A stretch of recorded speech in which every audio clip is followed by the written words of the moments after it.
All right, let's go live, everybody. Day 576 of the war in Israel. And Chuck Holton here. We've got a lot to talk about. There's some kind of breaking news out of the Middle East coming to you today. I'm going to be talking to you about what's happening in Israel, the attack on Ben Gurion Airport, which could have been absolutely catastrophic and was not, thank God. But this is pretty serious, and what that means for the next stage of this war, because make no mistake about it, folks, we are going into a new stage of the war between Israel and its enemies. Israel is done playing. And as a matter of fact, they informed the Qatari mediators today that uh, put in the okay, yeah, low volume. I turned it up. I turned it up. Okay, yeah, turn it up even more.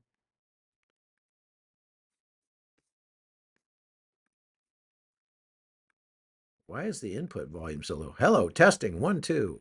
Testing one, two. There we go. Much better. Okay. Uh, big day in Israel. I don't normally do lives on Sundays, but I'm here in the Middle East. I'm at our safe house in Erbil at the moment, and we just came from Syria this morning, crossed the border into Iraq. There's a lot going on in Syria. We'll talk about that. But do me a favor, just type into the chat box there where you're watching from, because I love to see that. Now I'm coming to you via Starlink, and the Starlink might come and go a little bit. If the sound is bad, then you can try refreshing the page, and sometimes that fixes it and makes it a little bit better. But we're doing the best we can. I mean, coming to you from Iraq is going to be a little more technically challenging than normal. Okay. Wow. Somebody from Czech. Amazing. Okay. So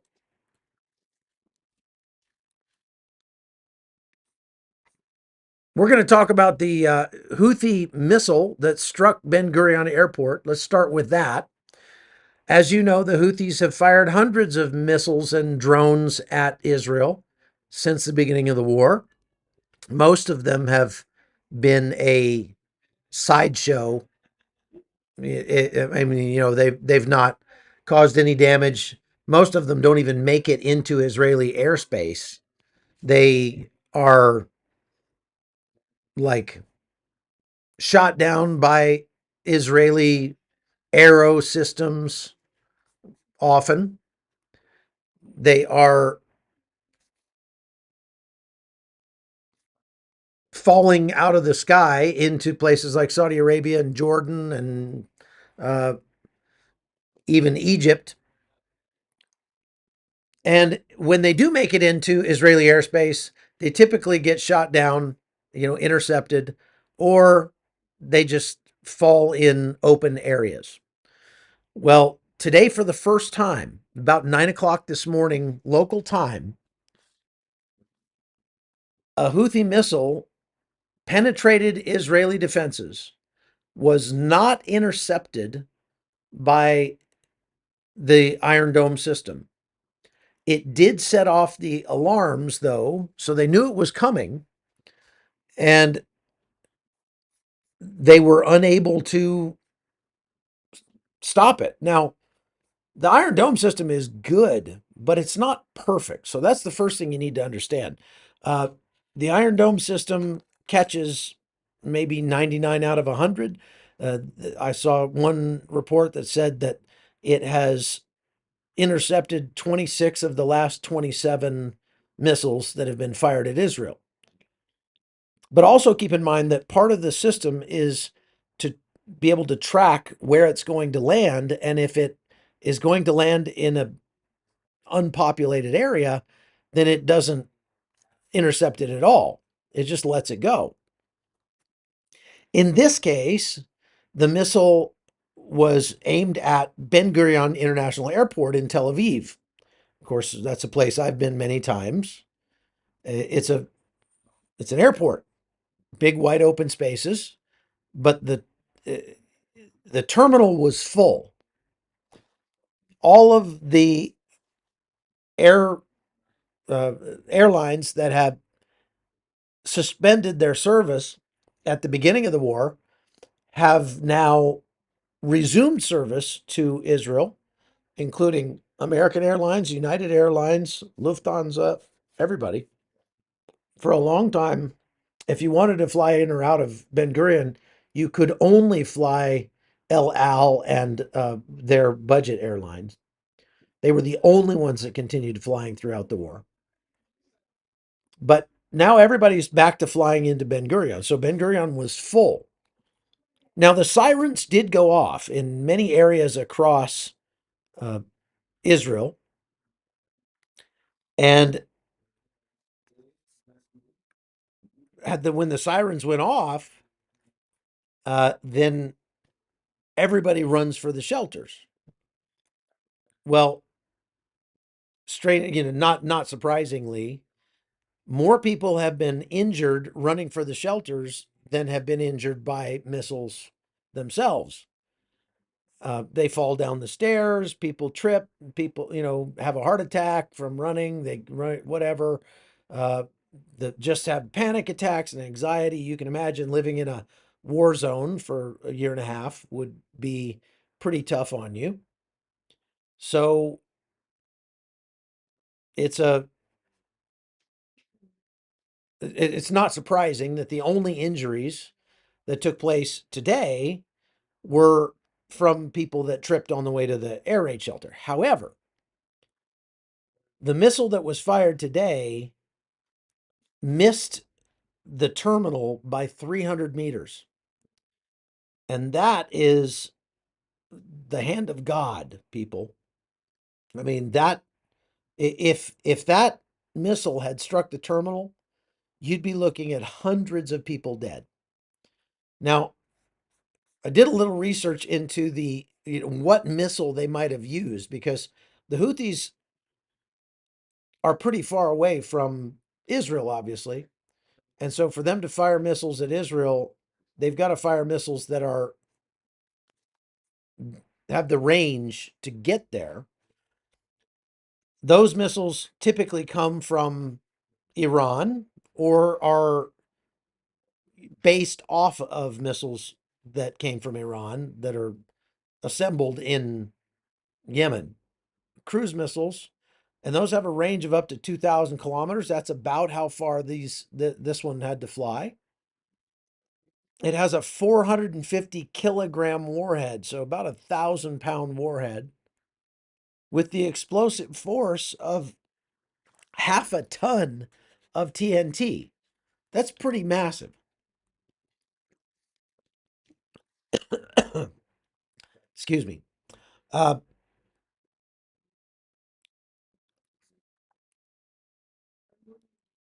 keep in mind, sorry, keep in mind that the Houthis have been continuing to fire missiles at Israel and at American ships,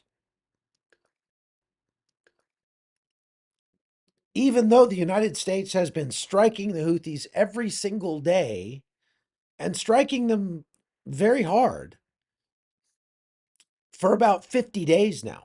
I don't know, like 6 weeks, maybe. The United States, over the last 24 hours, conducted 50 attacks, 50 attacks on the Houthis in Yemen. And they're still firing missiles like it's nothing. I've talked about this before. The Houthis have a tremendous uh, tolerance for pain. They just don't care. Uh, and they say that they're going to continue to fire these missiles as long as there is a war going on in Gaza. Now, this thing created a huge crater. It shut down the airport for a period of time, and it caused about a dozen or more airlines to suspend service again, at least for a few days. Obviously, no airline wants to be the one that ends up getting a plane shot down or gets some of its passengers hurt by a missile coming in.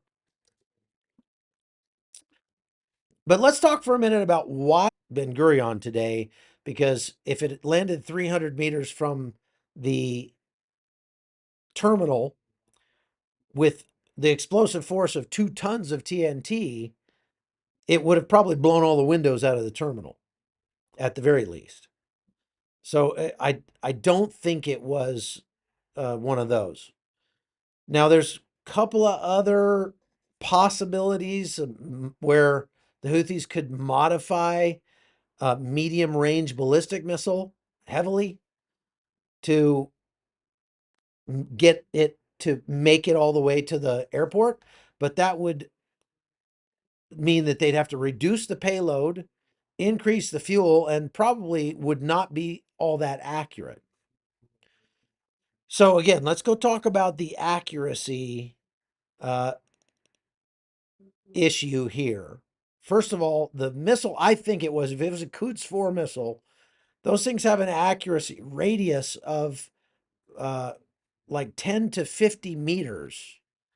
So I don't know, at most 150 feet. So it's pretty accurate in its, the way it's comes from the factory. The fact that this missile traveled over 1,300 miles and landed 300 meters, which is, what, not quite 1,000 feet or about 1,000 feet from the terminal, says that the Houthis had it dialed in pretty well. But one of the reasons that they are targeting the airport is because the Israelis are jamming the GPS signals in most of the country, but they can't jam the GPS signals around the airport because if it's being used by commercial aviation, those planes have to be able to find the airport and have to be able to land at the airport. And all of those functions these days pretty much rely on GPS. So, in the many months that I've spent in Israel, when you drive around the country during the war, if you get too far to the south or too far to the north, your Google Maps on your phone stops working and it shows your location to be Cairo International Airport if you're in the south, or Beirut International Airport if you're in the north. That's because the Israelis are heavily spoofing the GPS signal for the specific purpose of throwing off missiles or drones that rely on GPS. Now, there are missiles that are inertia guided, they're older, and they're much less accurate. The inertial guided missiles we've seen in Ukraine, for example, have a accuracy radius of about 2 kilometers, about a mile. So that's not very accurate at all. GPS can be extremely accurate, but is liable to damage. This thing left a large crater. Thank God. God was watching over the Israelis as usual because this thing landed in an open, wooded area near the air, on the airport grounds, but near the terminal. And it landed it just created a huge crater and threw dirt all over the access road that goes to the airport. But nobody was injured, except, again, somebody fell on their way to the shelter. So it didn't really damage anything. It didn't really kill anybody. It didn't, nothing. But they did manage to shut down the airport for a period of time. And likely lose Israel some money and throw a lot of people's travel plans into disarray, right? Well, that's minor. Israel can definitely handle that. That's not going to be a huge issue for them. So we are. Somebody says there's a lot of lag. Let me just try a different internet connection. I don't know if this will be any better. We'll try this one.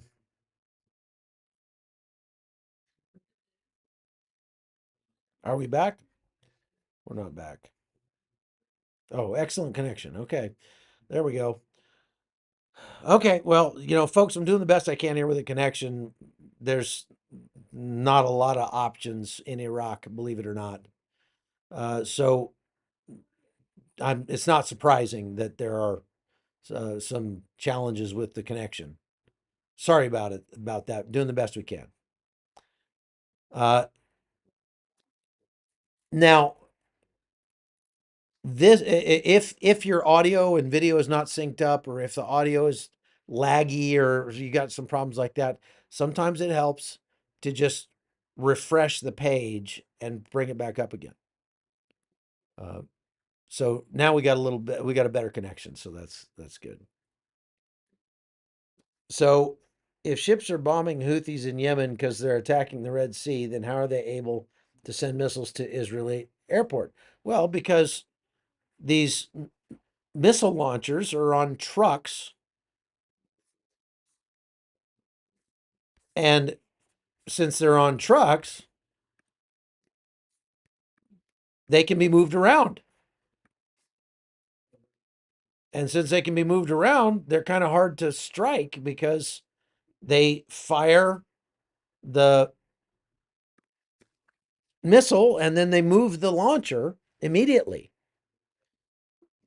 So the US certainly can figure out where the launch came from, but if we don't get there fast enough to destroy the launcher, then they drive away and go hide it somewhere until the next time that they pull it out and launch something. They're being hidden underground in caves.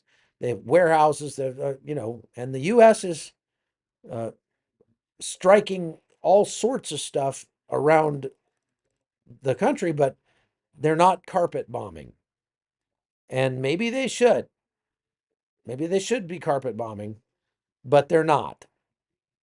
Now, that may be about to change because Benjamin Netanyahu released a statement after this cruise missile almost hit the terminal at Ben Gurion and said, folks, there will be a retaliation for this. So even though the United States is already striking at the Houthis, it's very likely that a whole bunch of Israeli fighter aircraft are going to show up in the skies over Yemen and add to the chaos. They're going to bomb Yemen as well. But I don't think they're going to stop there. I would not be surprised, folks, if Israel strikes at Iran this time.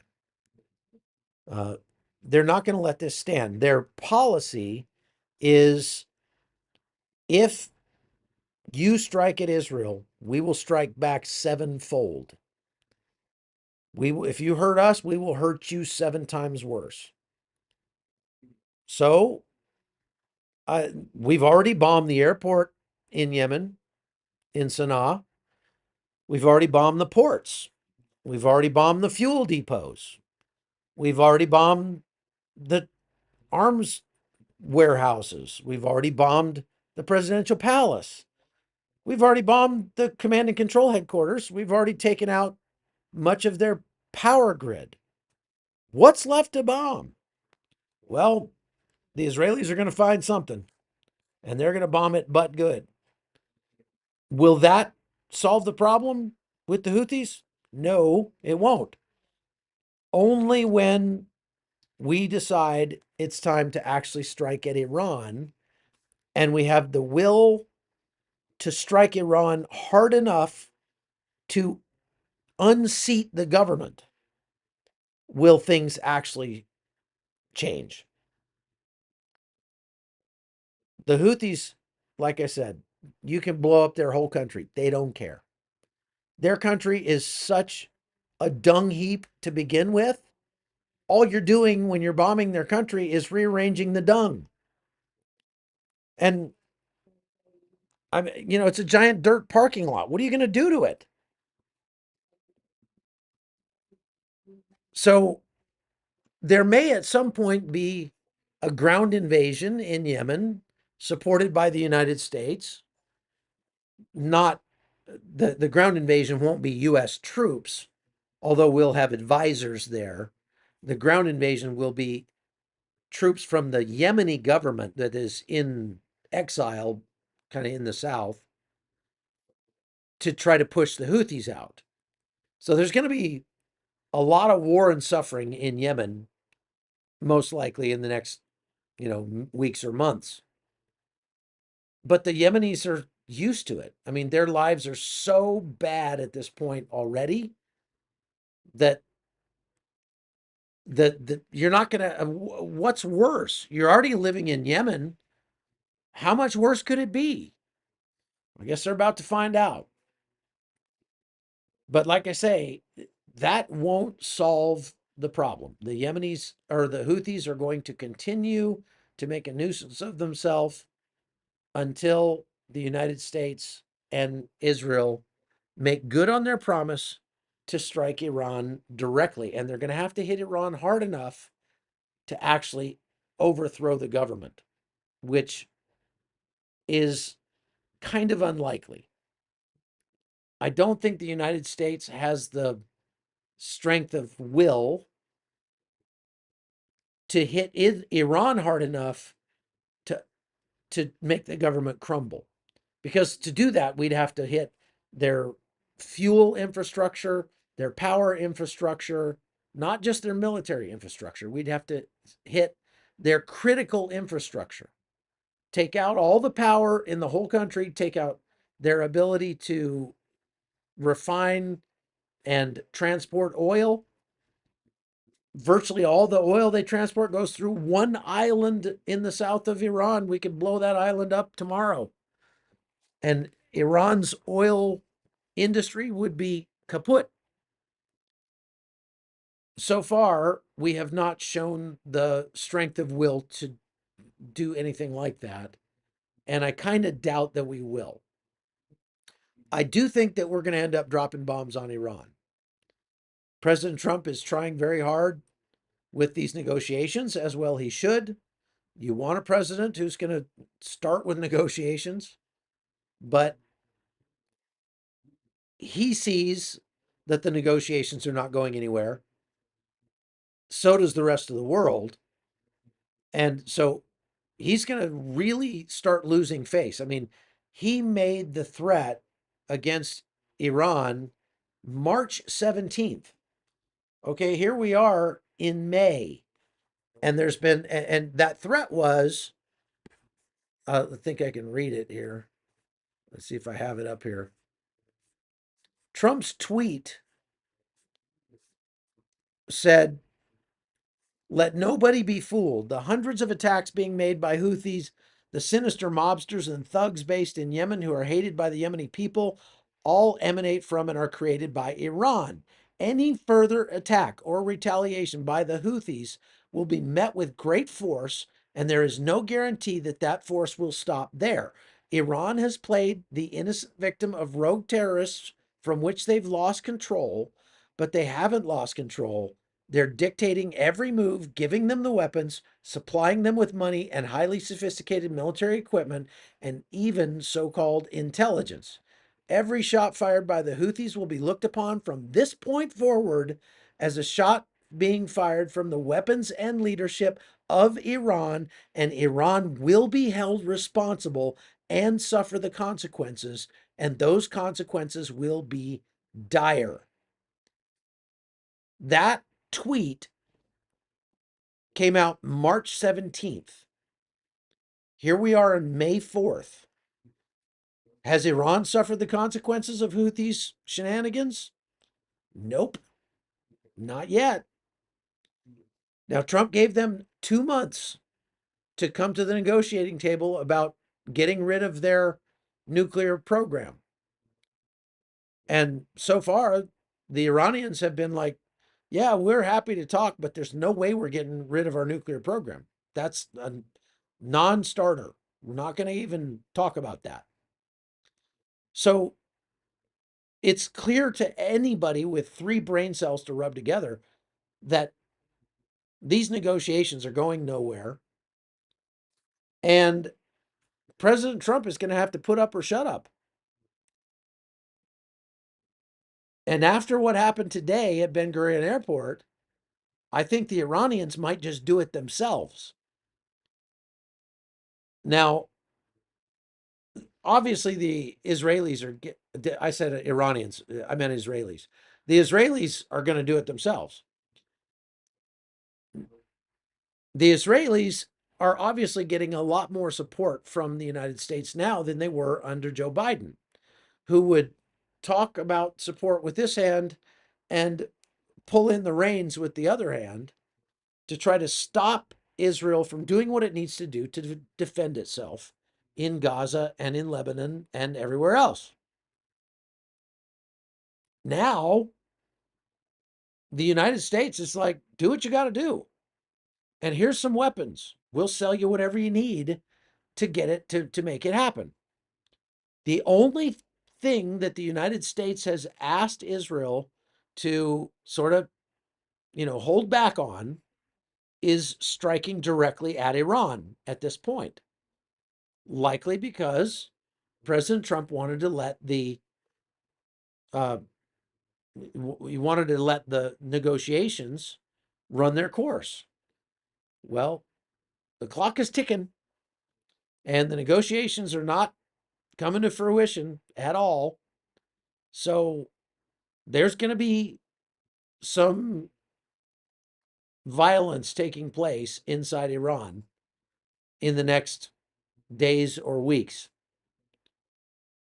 Now, if Israel decides to do it unilaterally, it's not going to happen in the next day or two because it takes some training, some planning and training and preparing and pre-positioning and all that for that to happen. So that it could happen if you just look at the last time. I think it was October 1st that Iran attacked Israel with the largest ballistic missile attack in world history. And it was October 26th when Israel retaliated. So almost a month.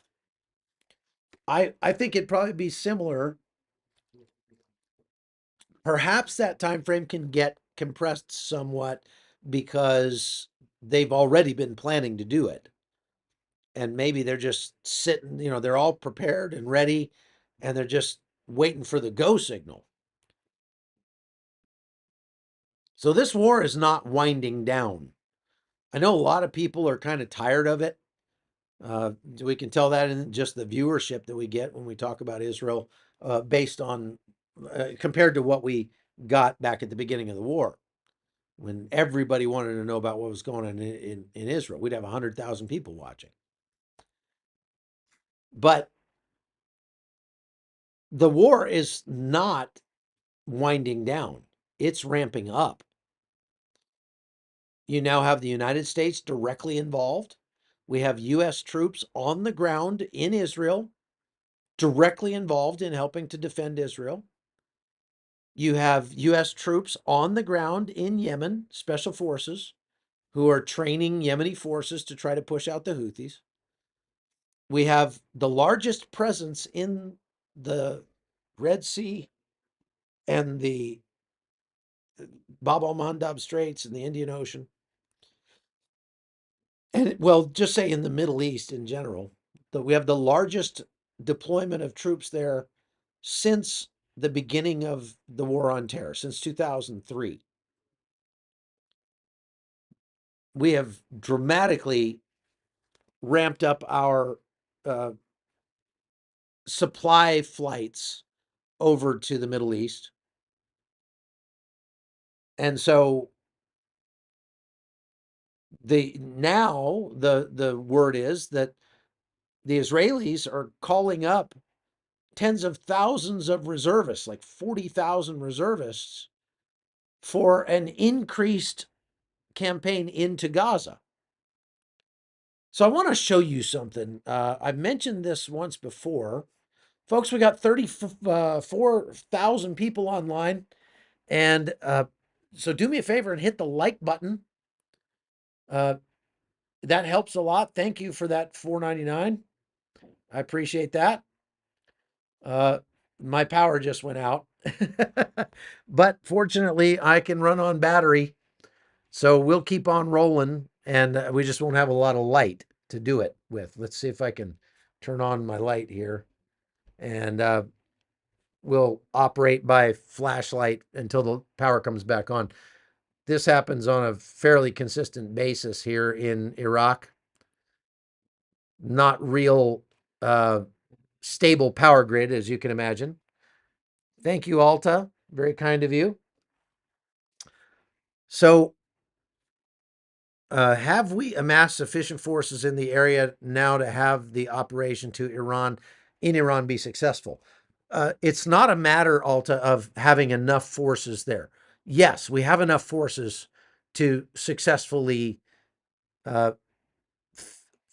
thwart Iran and make sure that they're not a threat anymore. The question is not whether we have enough people there or equipment. The question is, do we have the will to do what's necessary with those people? If we just bomb a bunch of empty warehouses, or we just bomb a, presidential palace or two, or something like that in Iran, that's not going to do it. We have to hurt Iran so bad that their government falls. And to do that, we would have to strike critical nodes of, there goes the power. We would have to strike critical nodes of their infrastructure, like their power grid, their fuel transport capabilities, and things like that. So that's the question. Do we have the will to do it? So with that in mind, we're just going to have to wait and see. But the IDF is planning to ramp up the fight in Gaza to a level that we've never seen before. They're about to add almost double, I think, the number of troops in Gaza. Again, to levels higher than they've had even since the beginning of the war. And they're going to push into areas that they haven't even been in yet. I know a lot of people kind of go like, wait, what? There are areas of Gaza where the IDF has not been? Yes, there are. In Deir al-Balah, in the center of Gaza, the IDF has never been in there. They've bombed it they've airstrikes and stuff, but they've never had troops on the ground in Deir al-Balah. It's a pretty major built-up area in central Gaza. There are the rest of the places where the IDF is not currently operating are designated as humanitarian safe zones. And that's where the 2.5 million people in Gaza are currently living. Basically, a strip along the beach. We're going to look at that in a minute on the map. But first, I want to show you this really cool map that I found of the tunnels. They're actually mapping out the tunnel networks in Gaza, the ones that are known and suspected. And so let's take a look at that real quick. It's pretty cool. This is, I'm going to restart this so you can see the full fly-in. This is kind of cool. It's called Hamas Tunnels of Terror. Look how this flies in to Gaza. And you see here in red the known mapped tunnel networks inside Gaza. And I'll zoom back out here. So this is the southern part of Gaza. And look at the tunnel networks over here that went under into Egypt. Several tunnels that they've found along there. If you get more granular, this is an amazing map.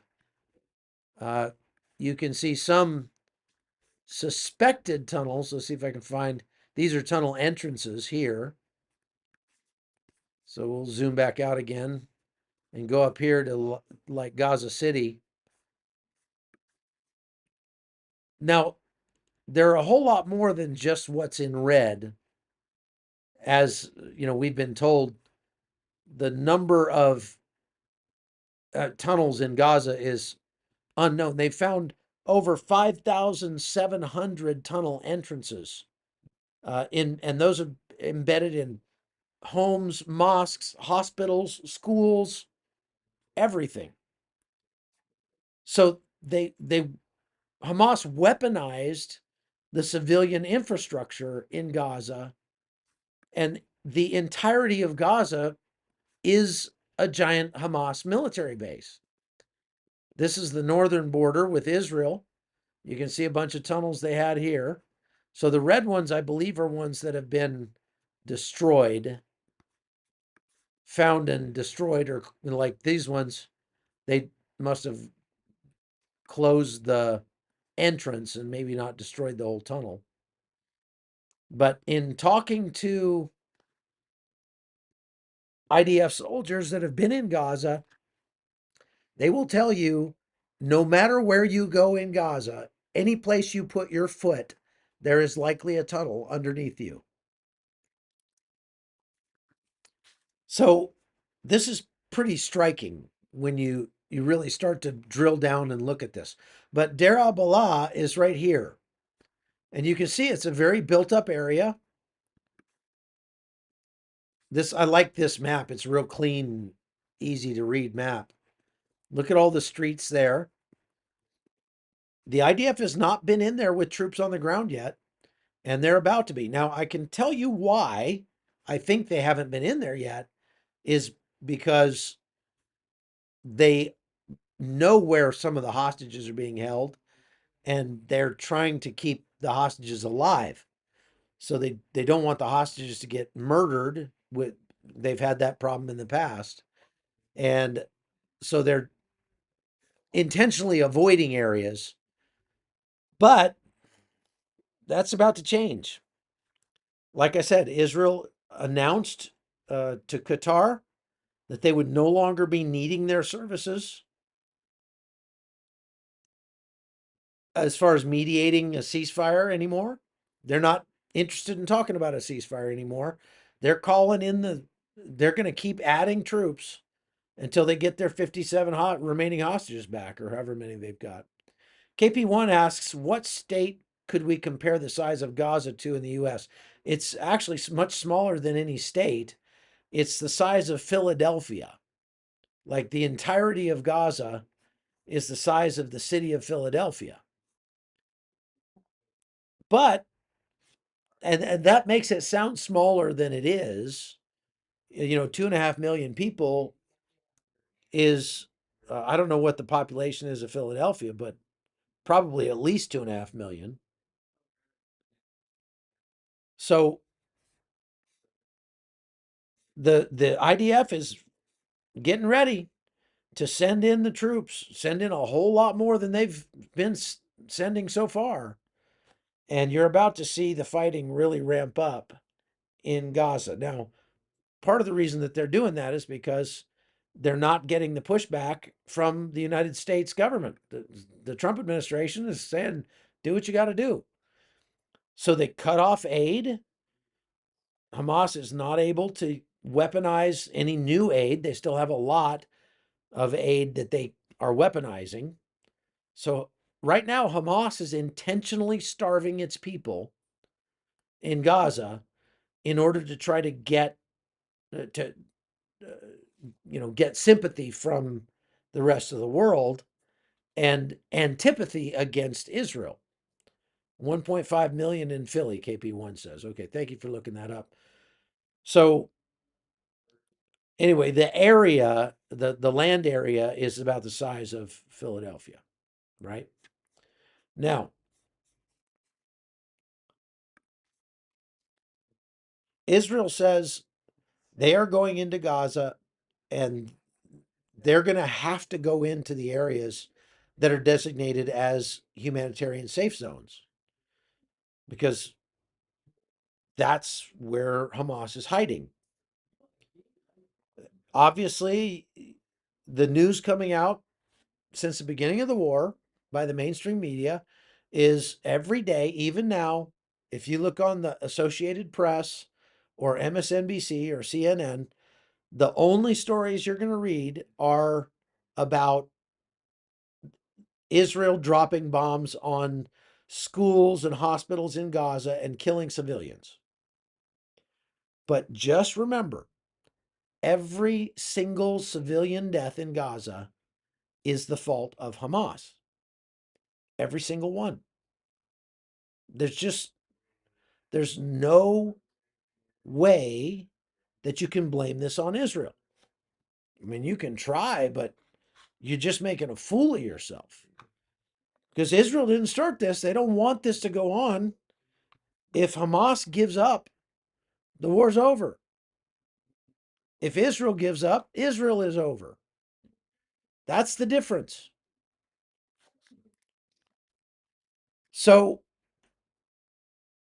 with U.S. troops on the ground in Israel and U.S. troops on the ground in Syria and U.S. troops on the ground in Iraq and U.S. troops on the ground in Kuwait and U.S. troops on the ground in Saudi Arabia and U.S. troops on the ground in Jordan,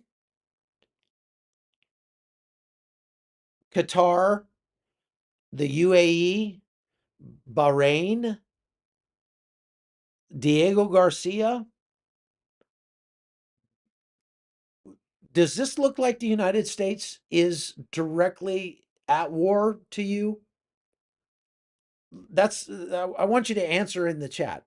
Do you think the United States is at war right now, or are we just supporting Israel in their war? Is this our war or their war? What do you think? Question: it's reported Hamas is 40,000 strong. How does that play out with what Israel is about to send it in? Will Israel use the munitions recently sent to fight Hamas? Is U.S. troops going into Gaza? I don't believe U.S. troops will go into Gaza. We don't need to. Israel has plenty of troops they can send into Gaza, and they are doing so. To put U.S. troops on the ground in Gaza would just complicate things unnecessarily. If U.S. troops are involved, it's going to be in defense inside Israel or offense against other jihadi factions across the Middle East. So, for example, this morning I was in Qamishli in Syria. Last night, as we were driving to Qamishli from Hasaka, we passed convoys of U.S. troops, U.S. equipment. I don't know how many troops. I couldn't see because they're in these armored vehicles, right? So can't see how many troops we're talking about, but there was certainly a convoy of U.S. equipment. And that convoy of equipment was moving around inside northeast Syria. I'm going to refrain from commenting on what I think they were doing because I I I don't think it's relevant to this conversation. But suffice it to say, US flagged military vehicles were moving around inside northeast Syria. We also heard and saw US fast movers, jet aircraft, overhead and attack helicopters flying by. And there were some things that were blown up. I'll talk more about that in a subsequent live after there's been more time that has passed. So U.S. troops are engaged in Syria. We're reducing the size of that force, but we're still engaged there. We still have thousands of troops in Iraq. We've got thousands of troops in Kuwait. We've got hundreds of troops in Qatar and Bahrain. We've got maybe a couple hundred in Jordan, probably 1,000 or more here or in Israel. Like I say, I'm just a few miles from a U.S. base here in Iraq right now. And there's tons of U.S. troops out there.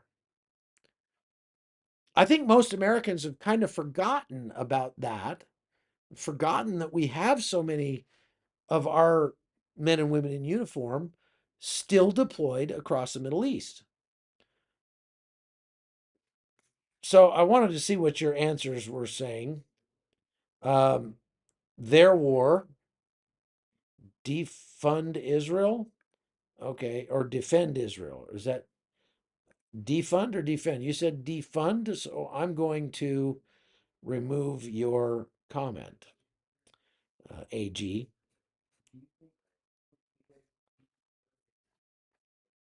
Let's see. It's the U.S. war and Israel's war. We are supporting Israel. So it sounds like a lot of people think supporting Israel is the right thing to do, that their war is our war. And some people think it's just their war and maybe we shouldn't be so involved. Well, whatever you think, we are involved, and there are probably close to 100,000 U.S. troops engaged in this conflict in one way or another right now, all across the battle space. Now, we don't have troops on the ground in conventional combat with anybody really, except we've got some special forces guys that are kicking indoors still and taking out Islamic State fighters in Syria and here in Iraq. And that's something that's ongoing and has been for many years. But we don't have conventional units that are fighting. However, as I keep pointing out, I believe this is World War III. I believe we are looking at World War III. We're in it. If you expected World War III to look like World War II, you're going to be disappointed because the technology has changed so much that World War III is going to look very different. Case in point, in Ukraine yesterday, an unmanned sea drone, like a speedboat, 500 kilometers from Ukraine in the Black Sea, shot down a MiG fighter jet with a modified surface to air missile. That was all done remotely. There were no Ukrainian Navy on that boat. And they're making any number of boats like this. They're making millions of combat drones all across the battlefield in Ukraine. And so war looks very different now than it did before. All right, so let me just again remind you folks to go to chuckholton.com and subscribe over there for extra content. A lot of the videos of, like, for example, this cruise missile that hit the airport today in Israel. I can't show it to you here because for some reason, every time I show videos of something like that, YouTube demonetizes the channel or the video. So I have to put it up over at chuckholton.com. It's locals, so if you go to chuckholton.com, don't be alarmed if you get routed to Rumble or locals, because that's all one company.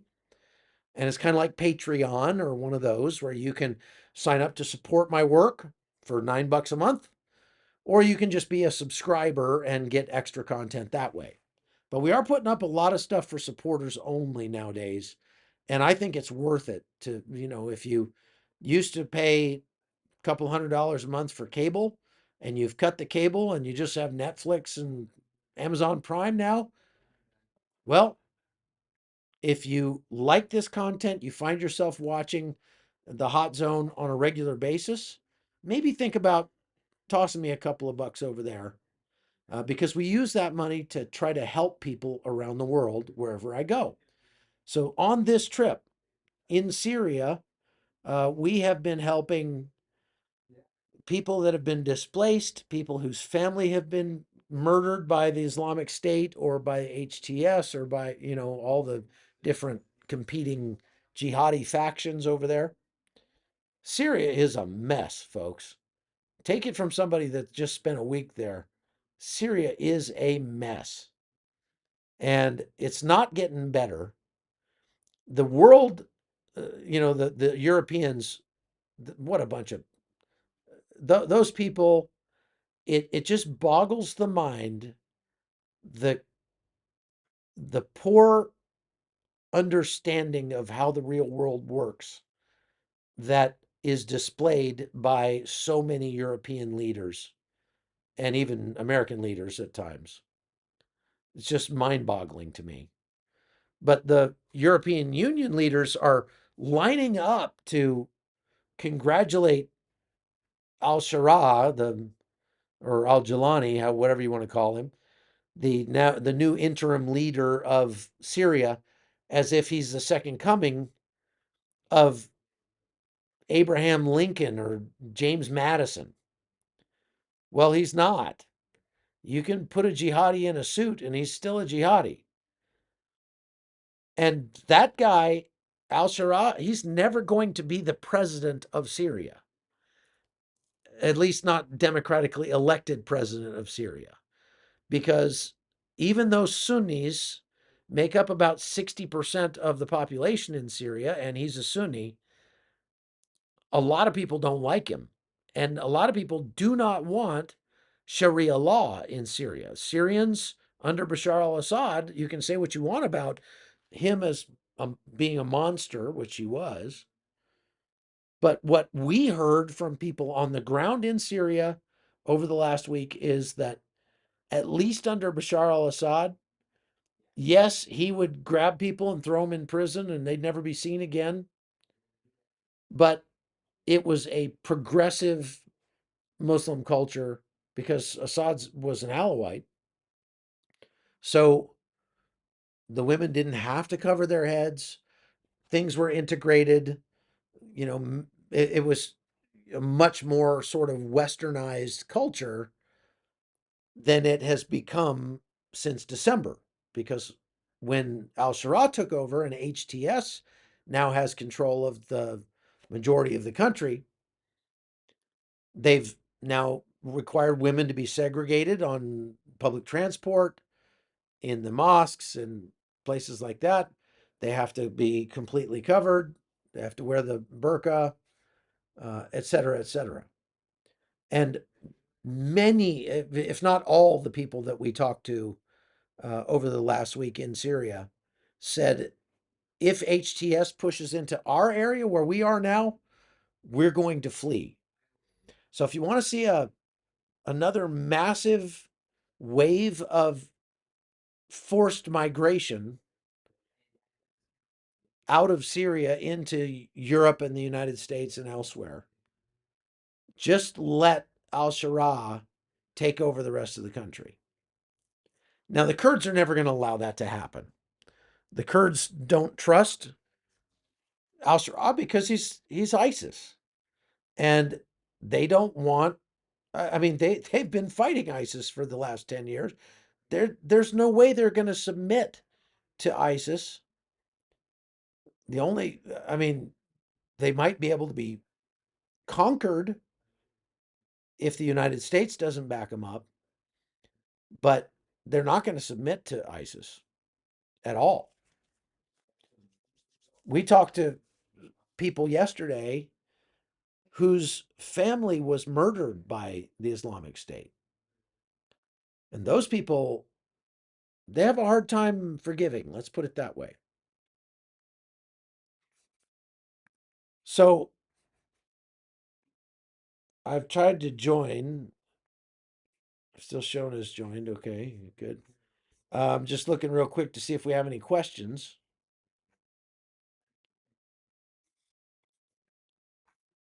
Much love from Tel Aviv. Hello, Tel Aviv. And people, a question.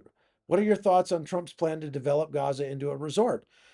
Well, as crazy as that sounds, I think Trump's plan to move all of the Palestinians out of Gaza and then rebuild it is about the only rational plan for lasting change in the region. Will it happen? Highly unlikely, but it's what President Trump is saying needs to happen in Gaza is truly what needs to happen in Gaza. Truly. But the world just doesn't have the backbone often to do what actually needs to be done to solve problems. The world is really good. The Western world is really good at putting a kludge on things or trying to do just enough, but usually by doing that, they make the problem worse. So that's where we are. All right, folks, we just went over an hour, so thank you for watching the Hot Zone. Please make sure to share it and like it with your and share it with your friends and like it with your friends, and make sure you're subscribed to the channel. Go over to chuckholton.com for lots of extra content, and I'll be putting out more from our trip to Syria once a couple days have passed and it's safe to do so. We had a very productive trip, and you're going to want to see some of the footage we got out of the war zone. So stay tuned. Thank you for watching. I appreciate all.